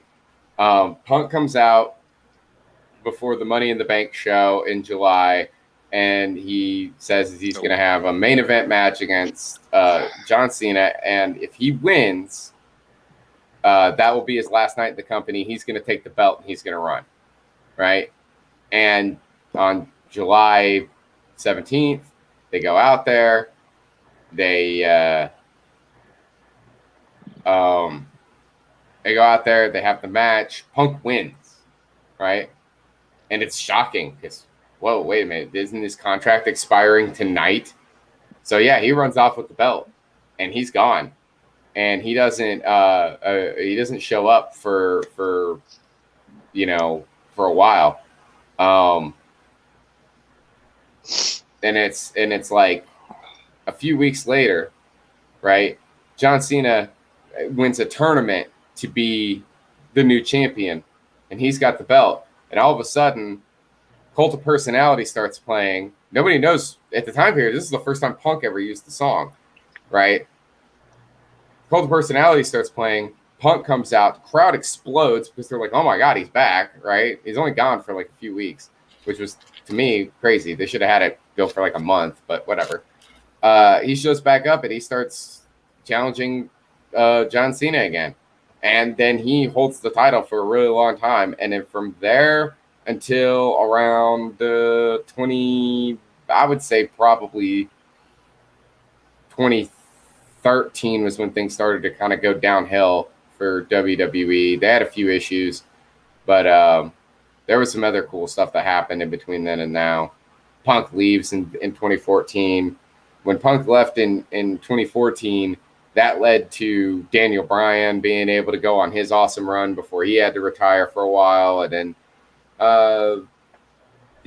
that whole entire like 5-year span after 2000 is some of the best wrestling in the modern era, you know? Yeah, 2000 to about 2006. When the NWO began to shatter and fall apart was the end of wrestling. That was Bischoff. I was gonna say technically the downfall of the NWO happened around 2000. That would definitely for sure. Because and that wasn't really Bischoff, that was more Vince Russo. Yeah. They did an angle on WCW where the leader of the NWO, Hulk Hogan, right? The leader of the NWO he exposed the business, which had already been exposed, but whatever. But he admitted that it was the whole entire thing was that the fix was in, basically. And Vince Russo came out and was just all like, Hogan played his creative control card and he called him bald and did all these other horrible things, and it caused Hulk Hogan to leave WCW. So now the NWO just lost their biggest name. Yep. That was the beginning of the end for the NWO. I mean, they would do other stupid things later when it went to WWE and or WWF at the time. Like they put, I never understood this, Shawn Michaels in the NWO. Why? He's in DX. Why would he ever? That didn't make any logical sense. I don't know. That's crazy. I was about to say, hadn't Daniel Bryan left the WWE again? Or is he just out of the picture? Rumor has it he's going to AEW. As Bryan Danielson, him and Punk both, actually. Because the rumor mill has been going crazy lately, but apparently there's one guy said it on a website that like Punk's in talks with CM Punk was in talks with AEW, and AEW hasn't really said one way or the other.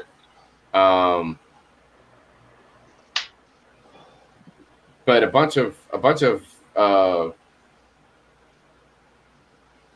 websites and stuff are because now the rumor mill's going. People are trying to get as much information as they can.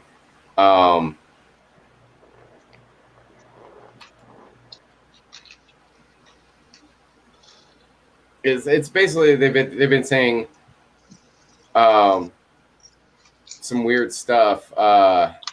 Well, I think Daniel Bryan / Davison, he's wanting to go to a place that has connections to New Japan. Well, and less contractual agreements, less dates. Here's the thing that why everybody's kind of saying like their AEW is going far enough without actually saying it. The second ever episode of Rampage, the new 1 hour show on TNT, right, is in Chicago. They're pushing it so hard. It's the second episode. It's not even the first one. It's the second episode. They're pushing it so hard because it's in Chicago and it's at the United Center. They normally only go to arenas that have only like 8,000 seats, but they're going to the United Center, which has 15,000 seats. How are they guaranteeing to fill that venue unless Punk is going to be announced as being part of the show? Yeah, like Ace said, their sheets are going crazy right now. And speaking of things going crazy, I got something to show all of y'all.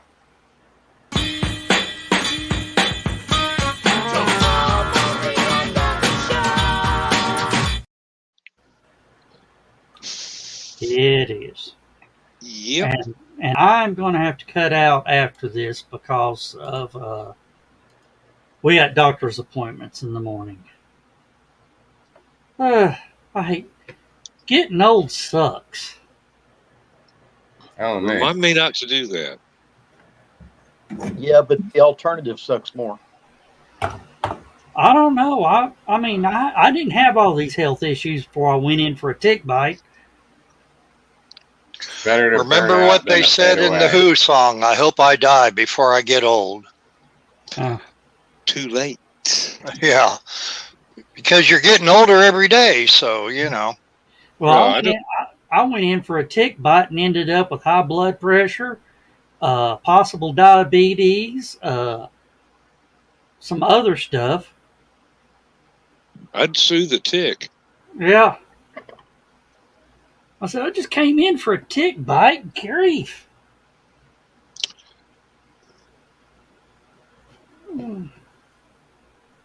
Like I said, getting old sucks. I'll take your word for it. Yeah, I was about to say. Yeah. Yeah. I don't Every know time, what I don't know every what time, old is. yeah.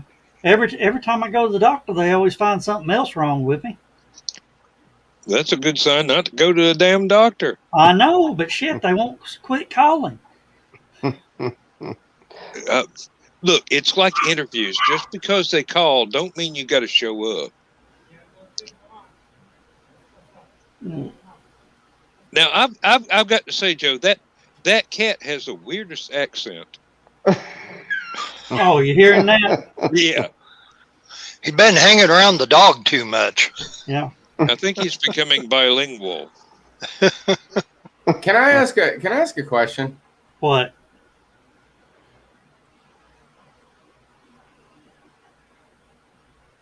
Yeah, a couple of Ted Davies comic books. They're very good, actually. Okay, well, what's this around Carl? What is this around Carl? I think it's called A Room. Why does this does not? I get what? Look how nice this is. Look how nice it is. Nice and it's nice and just I thought Carl lived in like a dungeon with like dragons and fire. What is this? Oh no, this is the playroom. This is pastel. I don't imagine Carl being the kind of guy to have pastels. That's Donna's office. He is married. Oh, okay. If you notice, he had to go to her room to get the picture made. That tells you everything. And there's Donna absolutely agreeing with me. Yeah, that's what I was saying. Yeah, Carl His had to go. office is lavender. Oh. Now I was just scrolling through Facebook and I saw that picture and I was like, wow, that's really, it's a really nice room he's in. I would imagine Carl would be in a room that would, bricks coming out of the walls, just a real man cave, sort of place. That's what I get the impression of him. And I'm looking at this log. He was actually taller than the doorway. Well, never mind. I ain't going there. I ain't going there. That too one was late. too Already easy. read your mind. That one was too easy. I ain't gonna say it. Green room tomorrow. What? Oh yeah, good grief! I'll catch it in the green room tomorrow, just for thinking. Yes, Carl Friday lives, night. Evil Carl day. lives in Donna's mansion. Well, the oh well. Yes, indeed. All right. Well, I'm gonna go ahead and duck out early because I need to.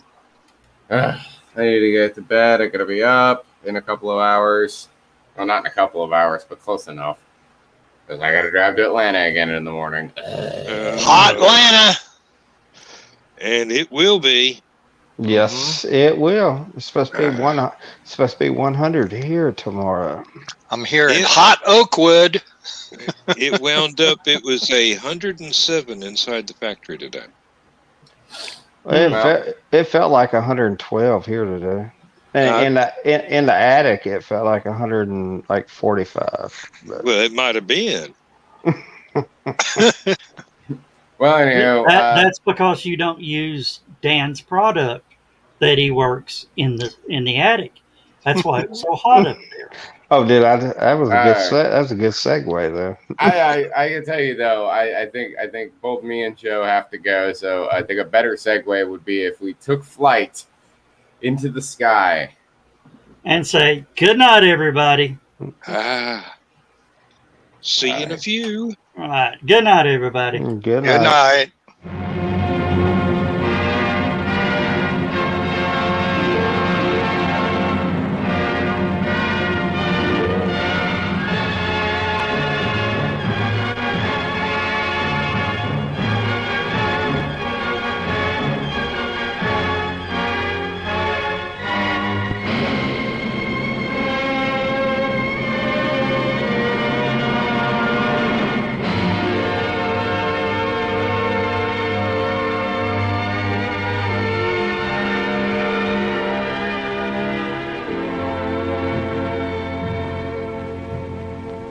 have slipped the surly bonds of earth and danced the skies on laughter-silvered wings. Sunward I've climbed and joined the tumbling mirth of sun-split clouds and done 100 things you have not dreamed of. Wheeled and soared and swung high in the sunlit silence. Hovering there, I've chased the shouting wind along and flung my eager craft through footless halls of air. Up, up the long, delirious, burning blue, I've topped the windswept heights with easy grace, when never lark nor even eagle flew. And while with silent, lifting mind, I've trod the high, untrespassed sanctity of space, put out my hand and touched the face of God.